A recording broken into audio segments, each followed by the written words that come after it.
filming a thumbnail with Meadow, but she definitely wants to get down. Welcome to today's video. Happy birthday to me. I'm 26 when this comes out. I'm filming it the day before. And if you saw my video about growing up, I'm actually really excited despite being very anxious about aging and getting older. So today I wanted to make a video and just do like my 26 lessons for my 26th birthday. I just wrote them down as soon as they came to me from my heart. I didn't want to think too hard about them because I wanted to make sure they were natural and sincere. Some of them are maybe tough conversations or controversial, so I'm gonna leave those for the last few just so I can give you a warning that's about to get a little bit sensitive, so if you don't want to hear it, you can go out. I have way more than 26 tips to give, I also realized, but I want to do a level up in your 20 series anyway, so I think I'm gonna pick like different themes and give different types of advice and experiences and stuff like that. This is kind of like a kickoff. Let's just do 26 lessons from me, from Alex, and that's what following Alex is all about. You know, you learn from me. I don't know which order I'm gonna say them in, so I'm just gonna highlight them as I say them. So this is gonna be my first one because this is something I've only learned this year, so that's why it was like the first thing that came to my head. Learn how to cope with stress. Also learn like how it affects your body. If you actually understand how bad stress is for you, you will put more attention and effort into coping with it. You know, no one's gonna take care of yourself besides you. Self-care, self is there for a reason. Don't believe excuses without evidence. And what I mean by that, I did a vlog where I was running and I ran every day. It was so easy. I used to say that like, oh, I don't have time, it would be too hard. No, those excuses are not true. I don't have evidence to back that up. I'm assuming it's gonna be too hard, so I just never try. So if you're self-sabotaging with excuses, make sure you don't believe them until you actually know it's a valid excuse. I know we live in the age of social media, so you probably do this, but take more pictures. Take pictures of everything. For one, taking pictures is kind of cool because like, it's that emotional wanting to capture the moment. So I guess you have to really be taking pictures for the right reasons. But when you're with your friends and your families, take pictures of you together, take candid pictures of them. That matters so much and you'll need it the most when you're probably at your lowest. Just do it. Take more pictures. Take pictures of everyone and everything. Fight your phone addiction, build a healthy relationship with social media. Do that early on. It has taken me years, like even now I'm still struggling. And let me tell you, this is time you don't get back. If you really pay attention to how much time you spend on your phone, like I think back to when like social media was first a big thing. I used to spend all my evenings doing it. Like I could have been doing so much more at that time. Like social media is literally my job right now, so how negative can I be? But it is really important to notice that it's taking over your life and you have to build some kind of healthy relationship with boundaries. Volunteer. Volunteer with something, with someone at something. I'm a regular volunteer with a hiking association. I literally do it from home. Sometimes I go to events. You know, we're in a digital age. It's a lot more accessible. However, if you don't have the means or the time or that stresses you out, just find an event with something you're passionate for or something that helps the community. Find an event throughout the year and volunteer. Volunteering is just so rewarding and you make really good connections and you meet amazing people and it's a plus for your resume. So that's one thing, like just get out there and volunteer. Don't make exceptions for your rules. So if you have life values or morals or you hold yourself up to a certain standard, don't make exceptions to those rules to keep people in your life. If you have life values, morals, and beliefs, you stick to them because there's so many people in the world. There are so many accepting, lovable people where you can be yourself and you don't have to worry about them saying something horrible or being horrible. Why are you subjecting yourself? So the sooner you stop making exceptions to your rules, the sooner the right people find you and the sooner you are true to yourself. Do yoga. I only started doing yoga in 2019 probably. And I was against it. Like I was like, yoga is not for me. I'm not that girl. I'm not doing yoga. Everyone else can do it. It doesn't work. I was, you know, that annoying girl. However, when I started doing it, the mental benefits and just how your body feels, like I've been doing yoga on and off. I'm back into it now. I was off it for a while, but you can feel it like in your joints, and especially for me, I have weak wrists. When I'm doing yoga, I can really feel my strength build. It's really just good for your mood. It's good to relax. It helps with stress. So do yoga. Watch yoga with Adrian or go to like a local yoga studio and just try it out. there is room for you. So we've been so taught to believe that everything is competition, that there's only so much available. We live in a world where we have more than enough. It's just not equally distributed. So instead of letting that stop you, that's where you need to say, no, there's room for me, make room. So you know, people say like, there's not another seat at the table, put a seat there, make a seat. The table can be extended, you can bring more chairs. Something I'm still really working on, but drink your water. Just drink your water, hydrate. Drink your water. Pay attention to what kind of hydration your body needs, and if it's something you're forgetting about, you need to start tracking it or setting goals or doing something to get yourself back there. I find it really helps with my energy. It really helps with my eating habits because it contributes. It helps with my hormone balance, and it just helps with like my mood then in general. So drinking water is not just for survival, like it's also about making life a little bit more tolerable.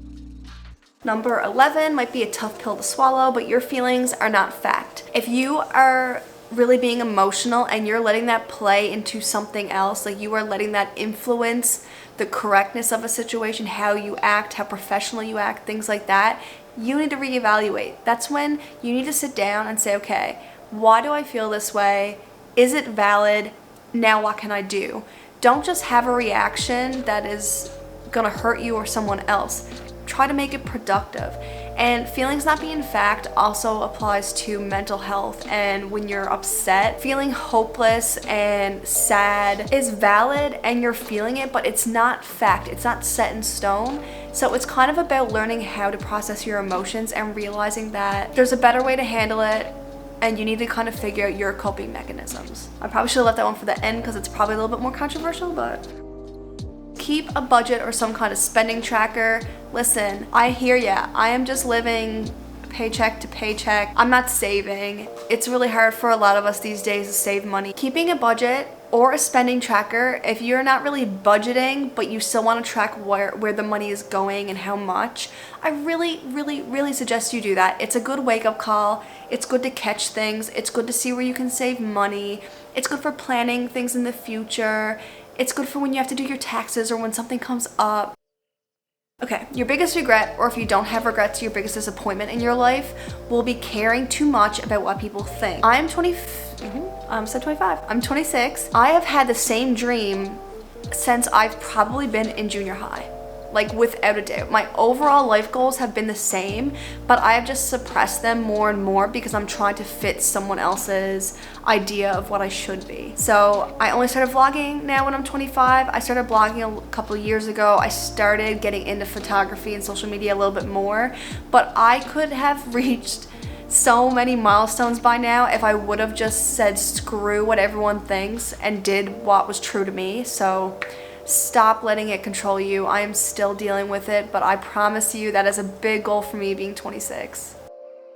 Go outside every day or spend more time in nature. I think it's so important. Like, we don't realize the benefits of nature. I'm gonna link a really good book in the description. It ignited my love for hiking again, and now I'm outside all the time. You know, my passions are now lined up with nature again because of this book. So it's just really important that you go outside. It's so valuable and it can really help. Even just stepping outside on your deck or on your lawn, or just open your door and walk outside in the morning. When you're stressed out, just go for a walk. Like, just enjoy the day. Like, take it all in. It's just so important to me, so I really hope that you listen.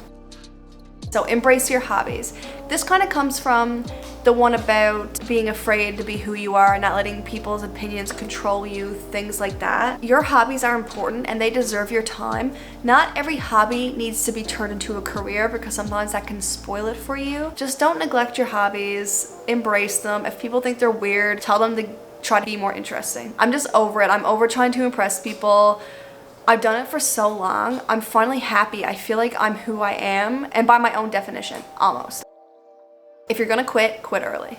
So this one I guess could be controversial, but I'm just gonna say it.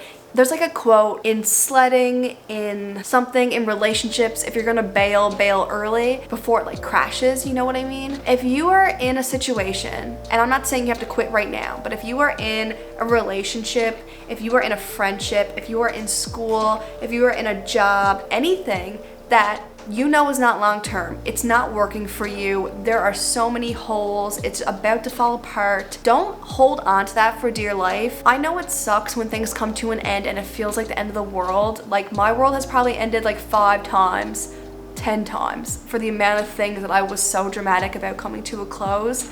It's not that big of a deal. You are meant to move on. It's a different world we live in now. Like, careers are also not as static. Think about if this is long term, and if it's not, evaluate where you go from there. Just don't hold on to it so tightly that you get dragged down. Never water yourself down. It was always never be too weird, or don't be so opinionated, don't be so loud, don't be so out there, be more quiet, do this, you know, act like this, wear this. Do what you want, don't water yourself down. What's that quote? If someone thinks you're too much for them, tell them to go find someone who's less. You are meant to be who you are, and the right people will accept you for that. Take in every moment. This is about being present. Just be there, pay attention to what people are saying, listen to them.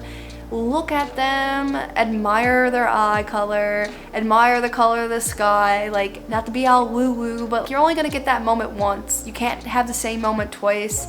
Be present, take it all in. You don't need to be racing with your thoughts. You can think later. You don't need to be on your phone. It will always be there.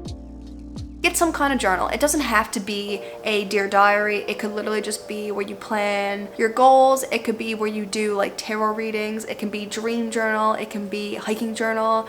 Whatever you want. I just think it's a good way to express yourself, or have something so you can write down stuff in it when it comes to you. Your mind is so cool, and it's also so scary. A journal is helpful for taking those good things and turning them into something tangible that you could use later in life.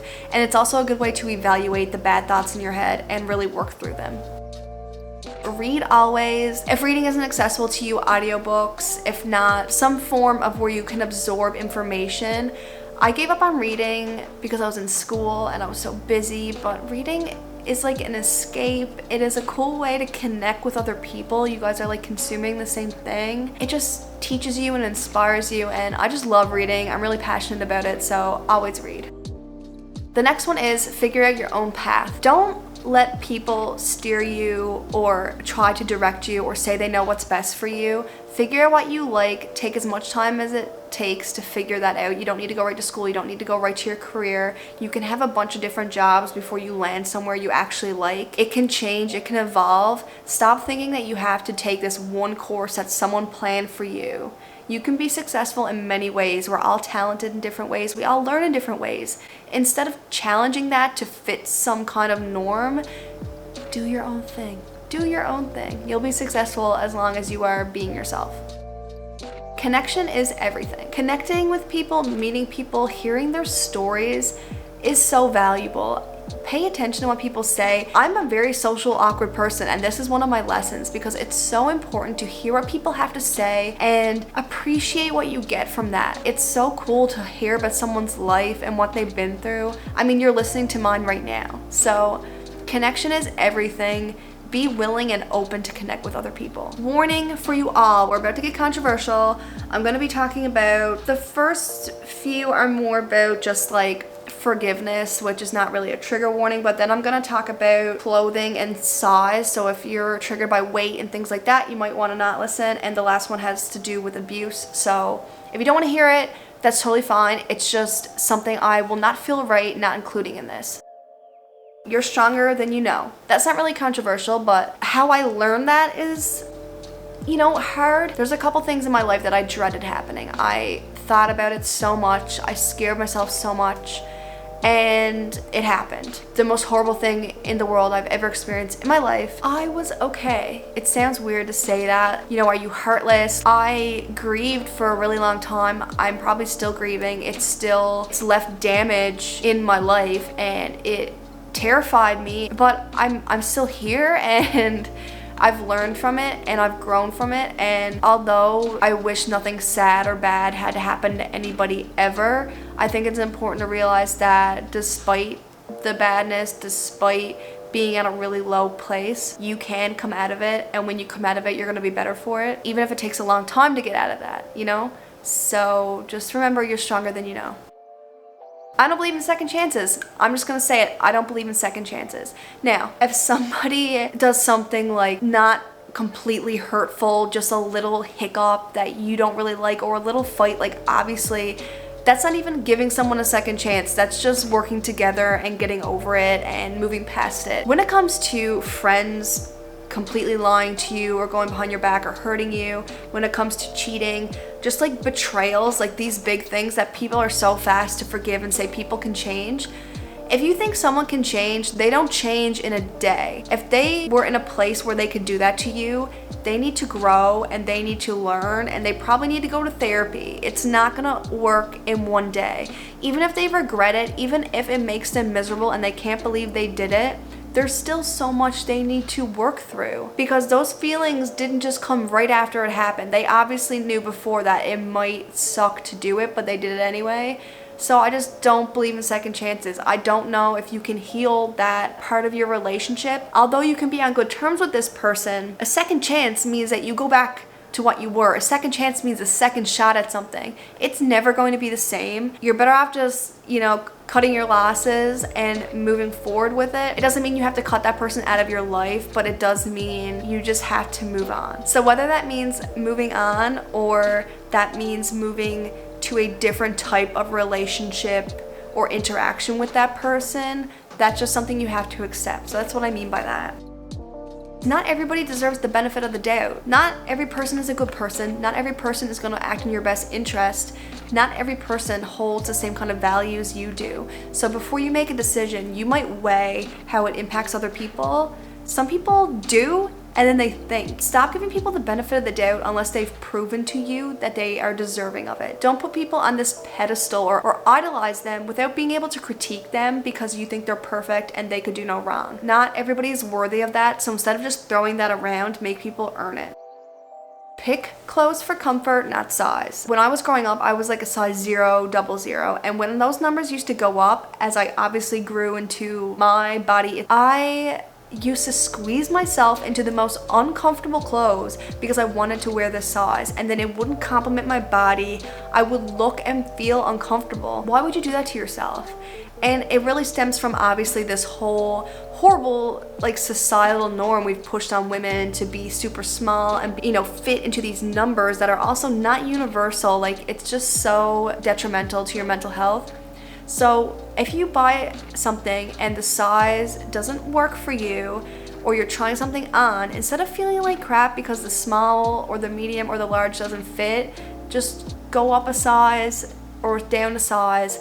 Try it on. If it makes you feel better, get that. Don't wear something just to fit into a size. That's something I really am still struggling with. We've kind of come to make red flags like a funny thing, oh, he doesn't have more than one pillow, red flag, But I think that has also normalized some emotional, psychological, verbal, financial abuse against people as red flags and not as actual abuse. Someone does not have to threaten your life or hit you to be abusive. We need to be able to differentiate between this person is acting this way, so maybe they're not mature enough to be in a relationship, and this is a sign of abuse and this can get worse and you need to get out of it. We should differentiate between those two, because instead of people thinking this is just a red flag and they need to pay attention to it, they should be able to recognize abuse and get the hell out of there.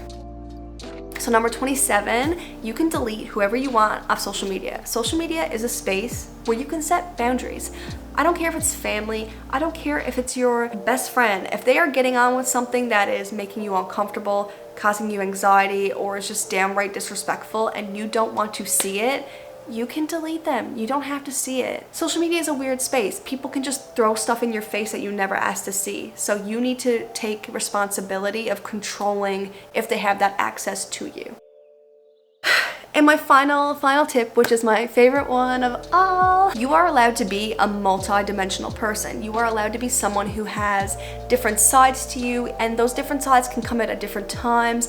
You can be a quiet, nerdy girl. You can be a loud party girl, and you can be a dark, mysterious girl, or him or they, whoever you are. You can be 3 types of people. You can be all these different sides to you. Just because some people only have one dimension doesn't mean that you are fake or you are confused, if you have multiple sides to you. It's amazing that you can interact with multiple people, that you can relate on multiple levels, and that you have these multiple passions and just personalities to put out there. You are allowed to have more than one. So be you in any situation as it feels right. And don't let people try to fit you into a box. We're totally out of that. Who cares about boxes? Okay, that's enough from me. Thank you so much for listening to me. I'm posting this during Vlogmas, so this is gonna be so hard to edit all today because it's like a 40-minute video. If you made it this far, thank you so much for listening. If you like my advice and kind of how I talk about it, I'm gonna do more in the new year. Level Up in My 20s is gonna be a big series I do for 2022, so feel free to like and subscribe. Thank you so much for joining me on my birthday. I appreciate it so much. Bye.